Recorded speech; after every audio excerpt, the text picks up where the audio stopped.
Alright, so for the shoulder AC tape job, basically what we'd have here is a nice coverall wrap here over the AC. After that, I start with some Luco tape. Basically start posterior. And what we want to do is make sure that the athlete's in good posture. Pull to re-approximate the AC joint. We're going to do that 4 to 5 times, pulling posterior to anterior. Basically what this does is help keep the AC joint from kind of bouncing around if somebody gets hit, and it prevents basically any movement. I mean, you're not going to be able to move a ton with an AC joint in general, but what this will do is it will help prevent if there's any contact to that area. I do this basically generally with all of my AC joints. After that, what you can do is you can apply a padding over that, which whatever the athlete prefers. So you can just do like a hex pad to help with the pain, or you can use a foam pad also, just like that. I would cut a donut out and just basically approximate and use the donut pad hole over where the AC joint is. Okay, so for the general knee evaluation, basically after history, observation, we're just going to start with palpations here. So I would just start generally around the patella, superior and inferior poles, make sure those are intact and aligned. You can start with the lateral joint line, work your way back, make sure you're feeling those hamstring tendons in the back as well as the medial joint line. Basically just feeling for any pain, tenderness there that the athlete's talking about. Once you go towards the inferior pole of the patella, start to just feel that patellar tendon. You can work your way down all the way up the tibia just to make sure that there's no pain with that, with palpation. Also, you can do the same thing from the fibular head all the way down. While you're down here palpating, you can go ahead and real quick just check range of motion and strength for the gastroc and soleus. This way it just helps with basically pain in general and making sure that they have full range of motion. You can palpate the gastroc and soleus back here just to make sure everything's good there. After that, you can do some quick range of motion stuff, so have them kick out and kick down. Good. With that, you can also palpate a little bit, just feel the quad tendons, making sure everything's there and intact. One more time, if he has full range of motion, you can resist it. Go on down. Good. And then also you can have him slide back, have him kick his leg up, resist it. Good, good. Okay. Now, basically, you can do some special tests here real quick while he's laying back just to help with time. You can do the LCL at 0 degrees, also at 30 degrees. You can go ahead and do the MCL, same thing, 0 degrees, 30 degrees. Once you're there, go ahead, bring him up. Do the anterior and posterior drawer. Also mix in the slocums. Checking for instability. Bring him back down. Go ahead and do a Lockman, check that the ACL. After that, you can check the meniscus. Go ahead and put him in McMurray's.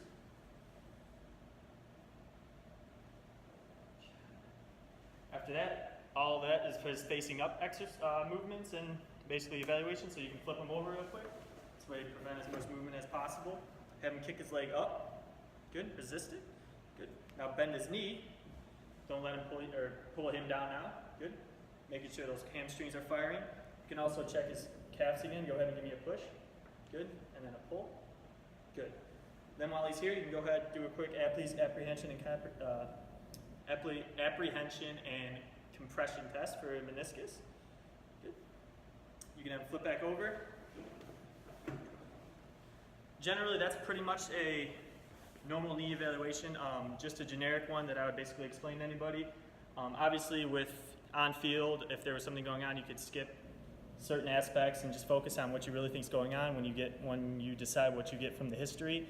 I know I was always taught that the history is your best basically your best representation of what's going on. So that's how I would do my general knee evaluation.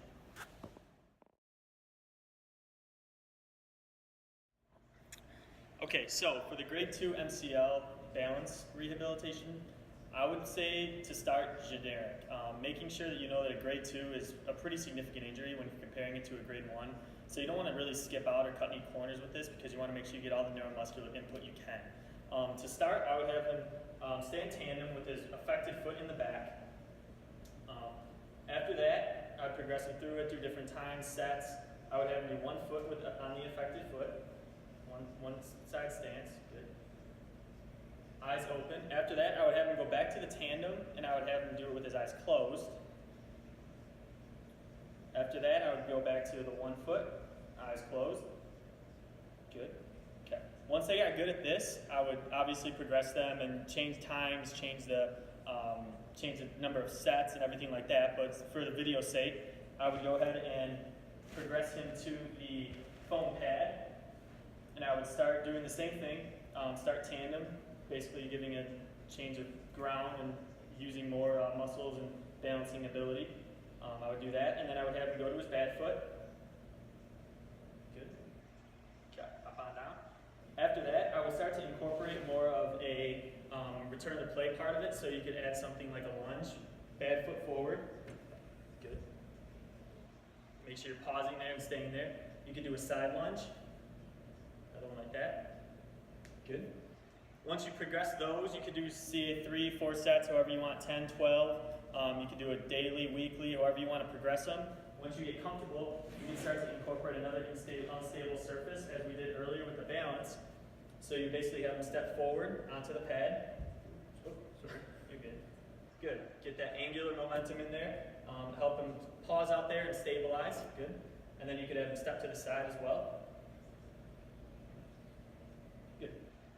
So with this, you could obviously progress them however you wanted. I would say at least 3 to 4 times a week, just to have general balance ability and keeping that intact and helping with the grade 2 MCL. Obviously, you're going to want to make sure that you're covering all the aspects of everything that's involved in this rehab, because a grade 2, like I said earlier, is much more significant than the grade 1. And if you start to cut corners or anything like that, you could have a fallback within the rehab process, because that ligament is not as strong as it was prior to getting injured.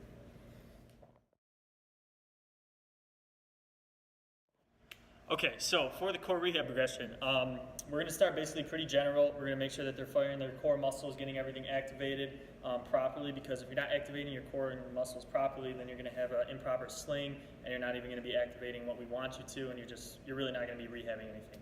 So to start stage 1, I would say let's do posterior pelvic tilts. You can do however many sets of those you want, basically just until the athlete gets comfortable with using their body and really drawing that stomach towards the ground to help activate those core muscles. After that, we'll go ahead and have them progress to dead bugs, isolating both sides of the core, helping with basically a little bit of movement and concentric and eccentric contractions. After that, we'd probably progress to stage 2, which would be just a general plank. Doing that helps with isometric contractions, just general core stabilization. You could progress this a little bit more to straight arm plank.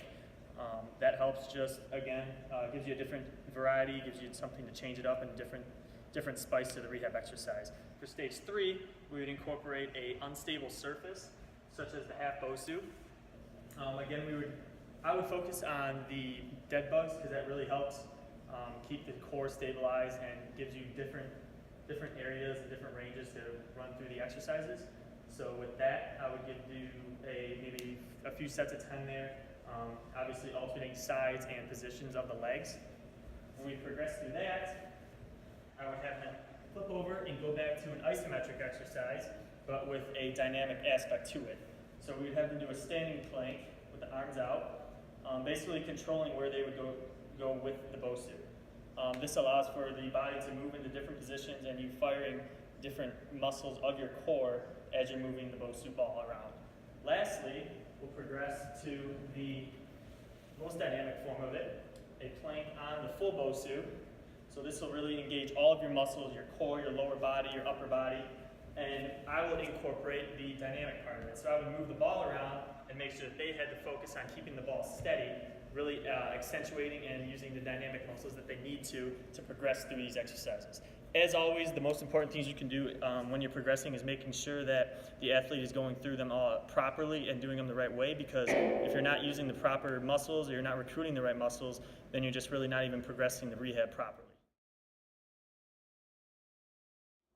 First off, I want to thank you guys for giving me the opportunity to be in the process and considered for the job. I really appreciate it, and hopefully I can hear from you guys soon. And now for the last and most important part, the joke. What do you call a horse that just exploded? Napalm. Thanks, guys. Have a good day. Happy holidays.